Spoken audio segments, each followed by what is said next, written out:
Welcome back, ladies and gentlemen. We're here with episode number 364 of the Mail Right Show. Oh my God, we've done so many of these. John and I have done so many of these together. And today we're going to take you on a little journey and try to explain landing pages. Now, John has separated out the subject by landing page types. I would like to talk a little bit about what the premise of a landing page actually is, because I feel like the language is way overused, and we're not going to help that like in this description. But before we get into any of that, I would love it, John, if you would do both me and everybody else the favor of introducing yourself and letting us know who you are before you explain landing pages. That's great, Robin. Rob's been very nice to me because I've been late for this episode. I was late, and I'm normally not late, am I? You've got to give me due, though, Rob. I'm not normally you're late, not late. Normally you're like a Swiss watch, man. You're right twice a day. No, I'm just kidding. Yeah. You're here all the time. I'm the co-founder of Mail-Right. We build lovely-looking websites on WordPress for the Quasar semi-luxury market, and we offer a suite of marketing tools that help you generate leads from your lovely looking website. Over to you, Rob. So first of all, I'd like to talk about that language about landing pages. Yeah. The simplest definition of a landing page is a page that people land on. That's it. What's confusing for everybody is the many methods that you can get to have somebody land on a specific page on your website. You can have an email landing page because you can direct people to it from an email campaign. You can have, there's all sorts of ways you can get somebody to land on a page. Recently, landing pages have started to have additional language attached to them, such as squeeze pages, ClickFunnels pages, as different people put different branding associated with something that is effectively still a landing page. It's just a landing page. It's a page that people land on. John and I are going to confuse the topic more by explaining different types of landing pages to you, which is ideas of pages that people can land on your site. And John's premise for the show, which I agree with 100%, it runs right in line with all of my premises about digital marketing, is how do we get an ROI from a page that people land on? Okay, or a landing page. And John's going to take us away and really like show his stuff, because he did the research and he did, and I have what I do as an agency. So I'm the founder of my own marketing agency, and we use landing pages extensively, but we use them directionally, not to get conversion. We use landing pages to send people to other places on the website. Okay, so that's how I'm using a landing page. I'm not using it the same way that we're about ready to talk about, and I'll explain that a little somewhere along the way. But John, the first example. Yeah, I just want to quickly respond to what you just outlined, because I'm in total agreement, which normally is the case, but not always. But I see this, Rob, as very similar to the language utilised around real estate CRMs, because there's it's just a general term, CRM. There's marketing CRMs, there's sales orientated CRMs, there's lightweight CRMs, there's heavy duty CRMs. It's just a very general term, and the same with landing pages, squeeze pages, landing pages. Very generalistic term. A lot of people abuse it a bit like CRMs. If you're going to use a landing page as a kind of conversion tool, then that's the classical term. The other way is the layout, the landing page. Classically doesn't always apply, but classically, the landing page, you don't have your normal navigation in the header or the footer. You only have one call for action. You don't have multiple, but you could apply that to well-optimized normal pages that, you don't have 2 to 3 different messages on the page. So there's a lot of overlap. So let's start with number 1, valuation landing page. So you're offering either a canned system or a better solution, a more customized home valuation. This, to me, is the real kind of classic landing squeeze page that's utilised a lot in the industry. I think it's still, I've got such mixed feelings about it because people say they still get great results. But I feel it's been slightly used and abused. What's your feelings, Rob? So as usual, I'm going to give off, listen, I'm going to rattle off some stuff here. Home evaluation pages where you're using an automated tool, they still work. That's basically what you're saying. When people come to them, do they still work to generate leads and give you ad names to your database? And the answer is yes. Do they work for high value, high intent leads? No. Not that I'm seeing. Like, I'm not seeing it. Somebody selling their home in a few years that gets trapped into your form that reluctantly takes a communication from you, sure. But I am seeing people using a variation of this that I really love, which is probably because I follow so many inbound marketers. And inbound marketers, everybody, they add a lot more value than your average marketer does to a page. And I'm watching more and more people embrace video, something that John and I have talked about for ages, but now it's actually happening. We're finally watching a full embrace of video happening. And part of that is that somebody is leaving like a trail, like this is my home evaluation process. And that's step number one, if you're interested in involving it, like you outlined 7 steps, a little video. And then at the very end of that, there's still the same form. And then you input your information. But I am seeing a mix where home evaluation is part of a longer, deeper targeted strategy. And I'm seeing a lot of value coming out of that longer, deeper targeted strategy, John, that involves the home evaluation tool. Yeah, I see where you're coming from. I can see how that could work if it's presented in the right way. Yeah. On to number 2, property search landing pages. Wow.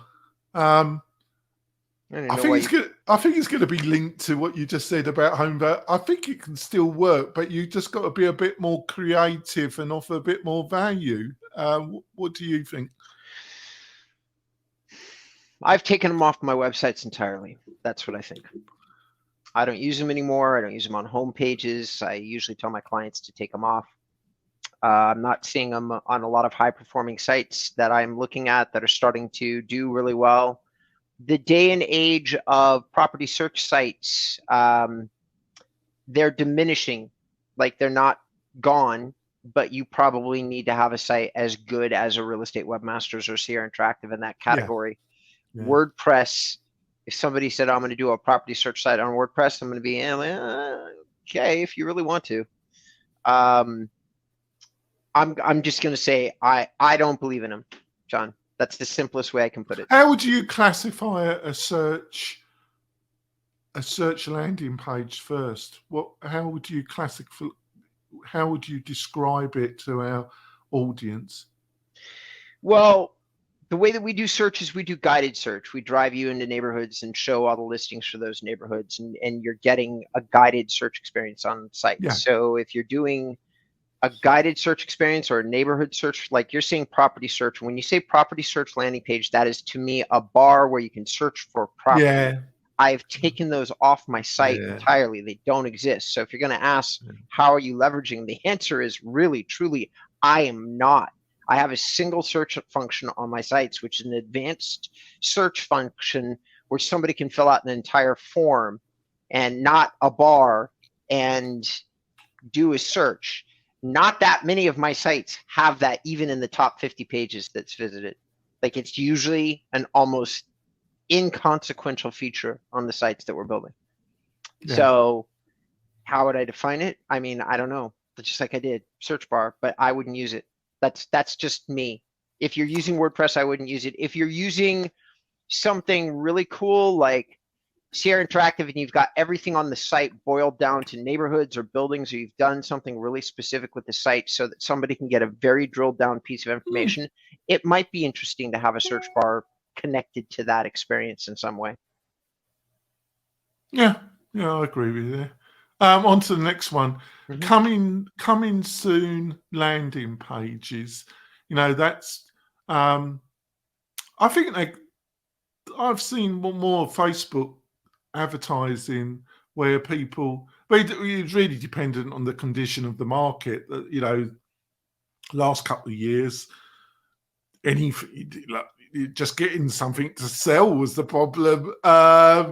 You could put it up and you'd be inundated in a lot of areas. You would have multiple people queuing in some areas for the, you know. So it does depend on market conditions and other factors. What's your thoughts about coming soon landing pages? Well, again, I'm really glad that you put this one on your list because I have a case study. One of my clients in Los Cabos has a development with a coming soon page on it, and it's a top performing page. Oh, It yeah. is also a top frustration for them because they are getting leads. They are getting a list of names, and they're talking to they're calling these people up. They're legit. So you putting it on this list is I couldn't agree with it more. There's just some marketing positioning things that I think everybody would need to realize. If you are successful with this strategy, understand that a certain number of people might be very excited for whatever development or building or thing that you've decided to put up.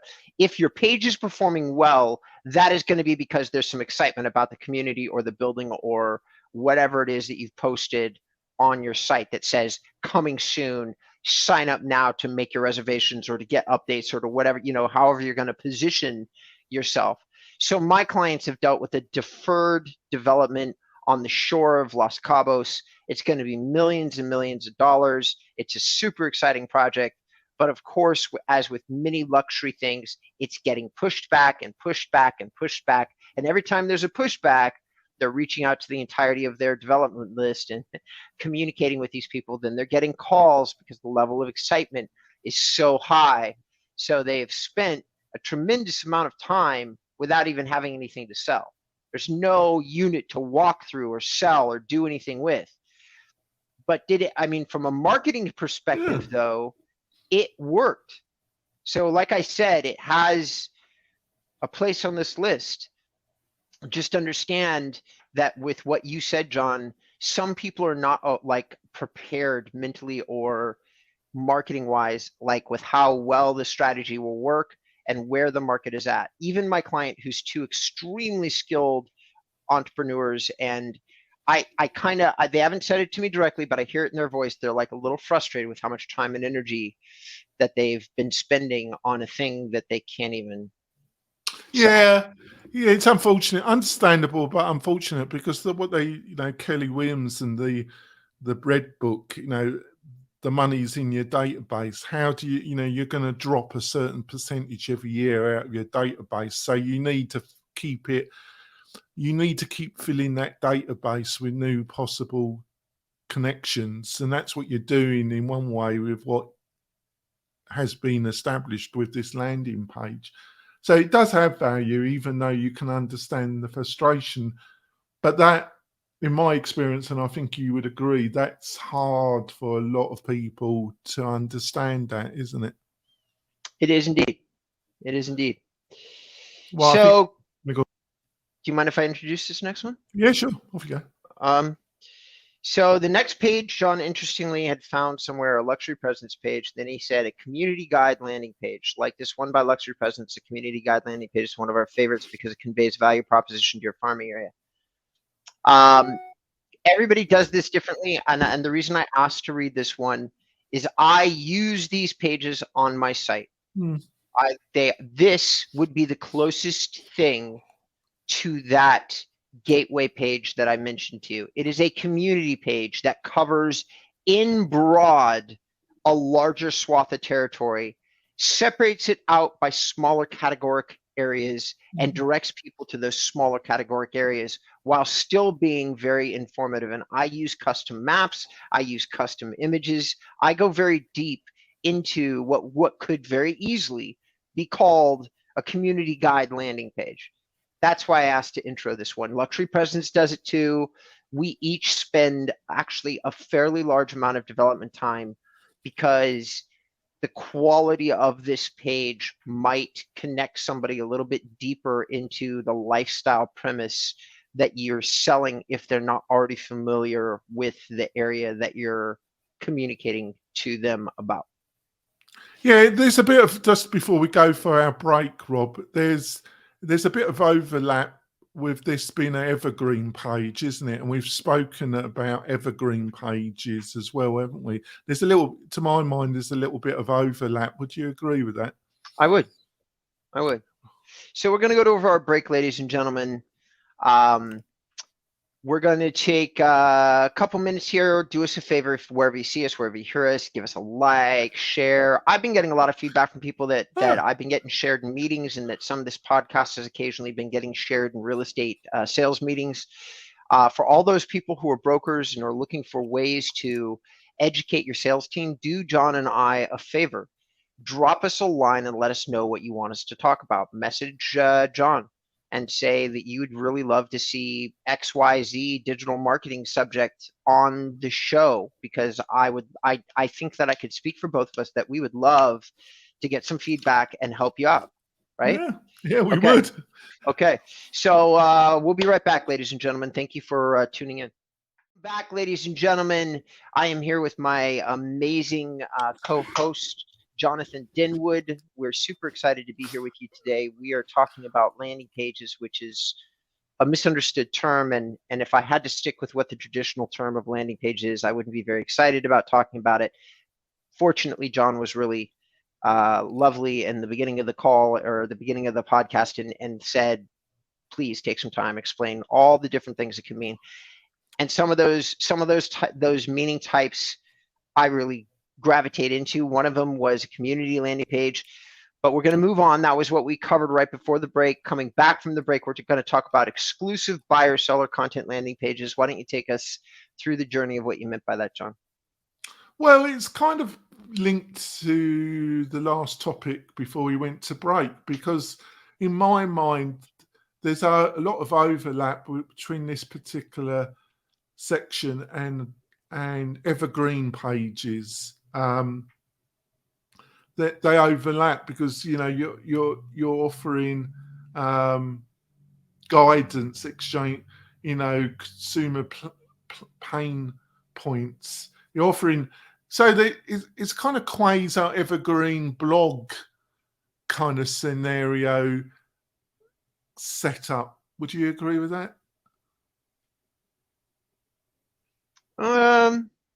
No, he doesn't. Blog setup? Well, because in my mind, probably not right. More the evergreen, the blogging, it's time related, isn't it? So I probably pushed that a bit too far. So it's probably the evergreen, isn't it? I would an evergreen page maybe. So evergreen is a page that you write out and that you don't change, or don't change often. For many of you listening to the show, because some of you are, and I know this because I've gotten a chance to talk to a few of you over the years, which has been great. And I know that some of you are already in your own ways dedicated content marketers. So let's just say that you have a 20-point sellers plan that you've mapped out over a 20-year career. That's probably an evergreen page, which is what John is talking about. You have to take the time to transpose it digitally, and maybe you use some cool graphics or some cool white spacing to make it really digestible. But you should have your own seller and buyer's roadmap that is custom to you, to your sales approach, to your team's approach, to your approach. It's an evergreen page on your site, right, John? Yeah. That's what I mean. So that's what John is talking about. Exclusive buyer seller content landing page. That could also mean, in my head, exclusive could mean that you have an exclusive offer. That gets a little trickier, a little hairy, just depending upon what state you are in, what the law is as it relates to your MLS. But some places, including I think California, have a cool down period when you take on a listing. We have X amount of time to get, between taking the listing and then listing it, like with your contracted MLS system, right?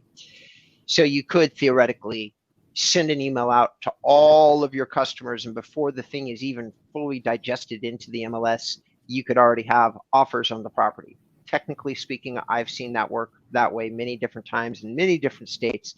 That's definitely an exclusive offer. Like, pay attention to me today. We have this house. Yeah. It gets listed in the MLS in 2 days from now. You've got a 48-hour exclusive, right? Well, it kind of, when you were saying that, you got the scenario in a more normal market where you could say, well, we've had great success in a particular area. Here's some examples, and we're offering this exclusive package to those in this area, and you can also prove that you got some prior success. That type of scenario. What do you reckon about that? I think that's true. So that's our final thing on landing pages, and I want to throw John and everybody else a curveball on the show if he's up for it. Always, I didn't think of this in advance, and I apologize, John. That's why I didn't write to you about it. It just came up like super recently. And here's the thing that I want to point out to everybody that's going to sound like a sales pitch. It's really not. So something that I've been noticing, the second that the interest rates stopped rising, my agency got really stupidly busy. All my competitors that are dealing with direct marketing are slowing down and laying off employees. Everybody's in trouble. They overcommitted. They're offering these massive deals and discounts, trying to get signups, trying to keep their workforce busy. And I'll explain why I think that is to everybody on the show. And this impacts you too, John.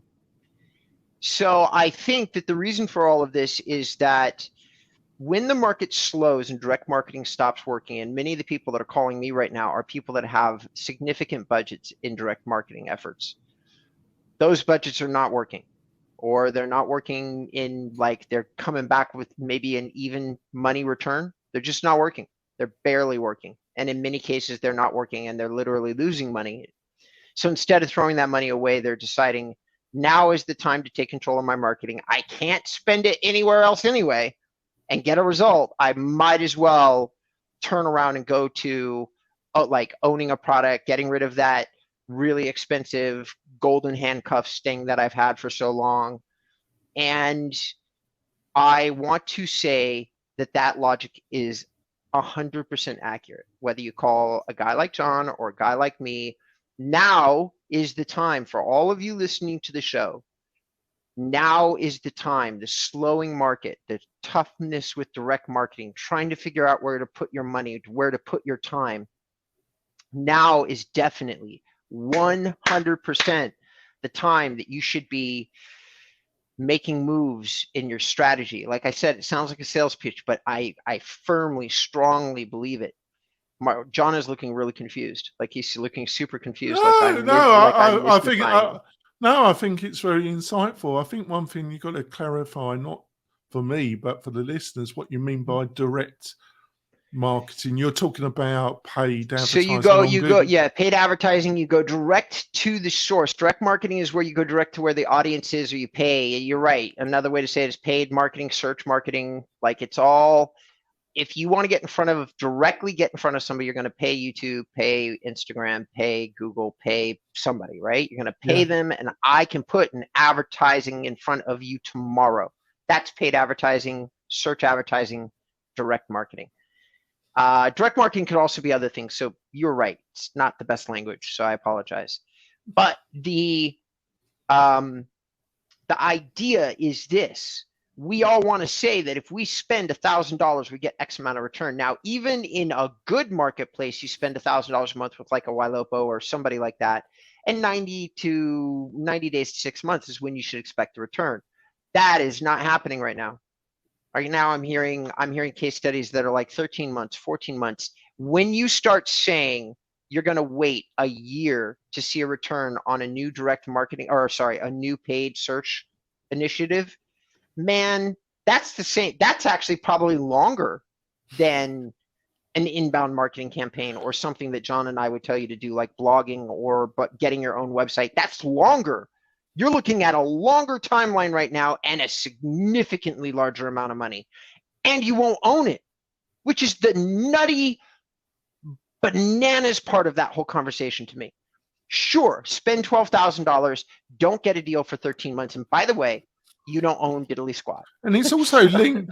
We haven't discussed it for a long while. It's also linked to the dirty thing that was known that wasn't really explained. and that's lead inflation, I call it. It was just that it was just the platforms, there was scarcity at the beginning, but there was, and because of lead inflation, the actual quality of the lead was getting more and more worse, wasn't it? The digital lead, wasn't it? Correct. And now they're just not happening. They're still bad, but you're not getting that many of them. So there is a whole different shift, John, like a massive shift, and everybody's noticing it, which is why I've tagged it onto the show. The shift happens fast. It happens very fast, and the shift is happening lightning fast right now. And it is, I think that and this was luck. I think my original prediction about the way the market is going to work, I think it's just going to turn out that way. I think we're going to see the rest of the heat escape, really high sales prices through the first quarter, and then the merry-go-round ends. And for all those people who are riding the last of that merry-go-round, not seeing that many leads, but still getting a couple really high price deals off your paid advertising campaigns, great, huzzah. Expect that to dry up. If I was all of you, I would be at least considering a backup option and dividing my budget. Barest minimum, have a backup. Like just, okay, maybe I'm wrong, right? Maybe I'm wrong. And I would love to be wrong for a lot of people. But you know what? Divide your money up. Well, I would like, if I had a decent budget, I would really look at improving the website. I'm bound to say that, and but I'm saying it from a quasi-truthful place, because I do honestly believe that. But I would really look at video, really look at my investment in equipment, but also a consistent way of producing video for my social media platforms and for my YouTube, just getting as much video out there and having a production plan and having some basic equipment, and in my organization, my boutique brokerage, my power team, but really having understanding about how many videos we're going to produce every week, every month, and really having a go at it. What do you think about that? I couldn't agree more. We're finally, like I said, there is truly a groundswell happening where realtors have come to the realization that marketing has changed. It's finally happened.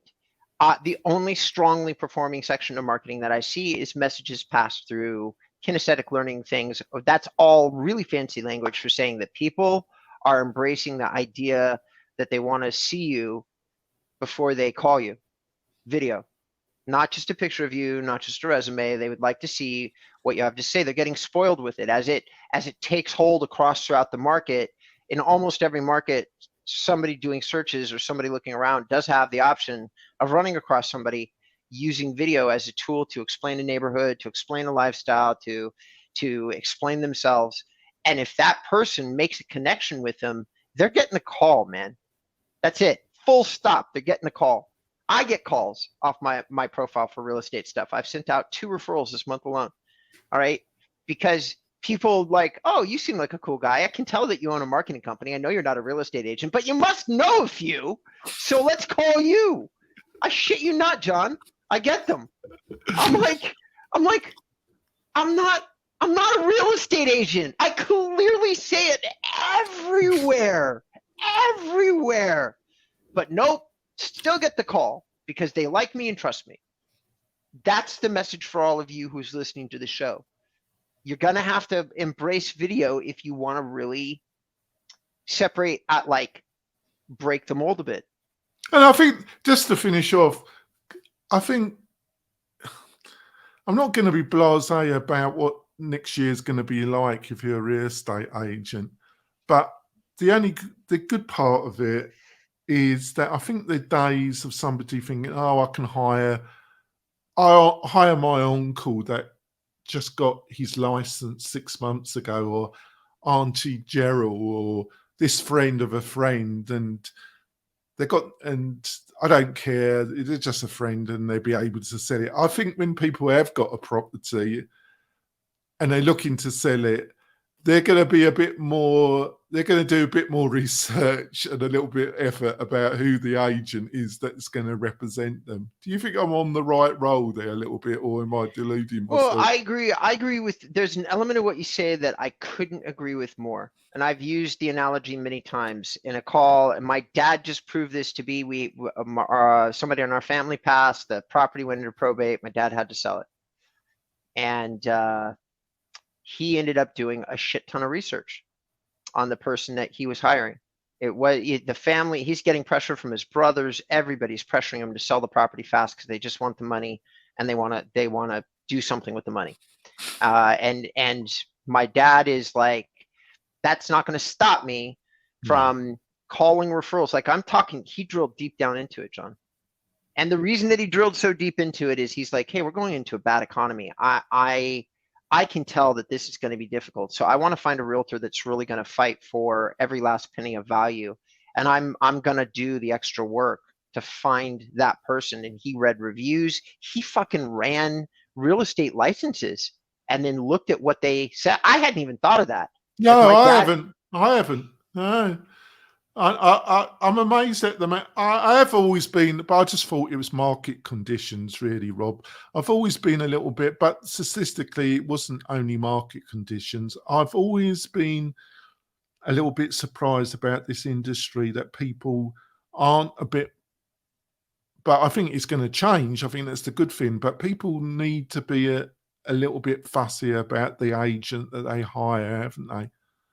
They really do. And for those of you that did not live through 2007 to 2009, here's a number for you. That is a real number. The last time the market slowed, we had 2.2 million licensed agents at the beginning, at the height of the real estate market. Before the market slow stopped and things reversed, we got down to 1.4 million. Putting that into perspective for everybody that's listening to this show, 50% of the people that were out there that had a real estate license surrendered it. You are going to watch a lot of people get out of the real estate game. And for those of you who know that you're committed and you're going to stay in it, you have to ask yourself the question, how do you want to position the next leg of your career? Because there was 2007 through 2009, and then there was after that and before that. And you can ask anybody that's been in the business. You made a mint, especially if you're in mortgages before that, then you lost a lot and had to like be committed to your career. And then slowly but surely, many people have been banking like a lot of money for a long time. And now that we're going into a harder market with not such easy advertising like directions for people, and the referrals have stopped coming in, and every like aunt, uncle, mother, sister has stopped calling you for a piece of property. Yeah, some people are going to surrender and other people are going to figure out the ways to connect with people that they want to be connected with. And I deeply believe that whether it's video on YouTube or video on Instagram or video is the way to go. Everybody should have video on a website, on all those other channels. And just to wrap it up, you really want, I know it's self-serving, but I honestly believe this, folks. You really want to listen to the backlog of podcasts and videos that Rob's got. You want to go to Rob's website and have a deep dive, and you really want to listen to the 100+ of podcasts, because it's just a fountain of knowledge from our guests, from you, about how to market yourself in this new coming up period. I really believe that, Rob. Thank you very, very much, John. That was very, very nice. And by the way, everybody, if you're starting in your career and you're scared to death by some of the things I just said, John is a good place to start having a conversation for getting you on the track. I believe that there can be an evolution of owning your own websites. I am a done for you service that takes on a very small number of clients who are very well established, who are basically ready and willing to spend a reasonable amount of money to achieve success. And I do everything for them, almost everything. But you don't start there. Full stop. You don't start there. You start someplace else. And if you got used to WordPress and you got used to blogging and you took all the same advice that you're hearing from me, but you took it from John, because he'll say the same thing 80 to 90% of the time, you will have a huge platform of success to call a guy like me. Yeah, because I do honestly believe that, and that's why I think we can still work together on this podcast, because I totally, that's how I see it totally as well, Rob. Completely. All right. Well, listen, everybody, we're going to wrap it up. We're going to take us off air in here in a second. Happy Thanksgiving. I hope everybody had a good day of thanks spent with family and friends, no matter where in the world you are. We appreciate you listening to the show. You can email me at robert@inboundram. And John, how would you like people to get in touch with you? Oh, just go to the mel-right.com website and you can book a demo and a discussion with me or my partner, Adam. And one other thing, we have an amazing guest next week. I haven't told Rob who it is. I probably won't. You're going to be blown away, Rob. I mean, all right, you're going to, well, you might not be, but I'll be surprised if you're not blown away. And it's I've had a chat with him. I'll give you a him. And he seems to be, he's got some really interesting stuff to say, and he seems a great guy. And I think you and the audience are going to be blown away. Can't wait. Can't wait. Thanks for doing that, John. All right, everybody. Have a good one. John, take us offline. Bye. On the bottom, be better. There we go.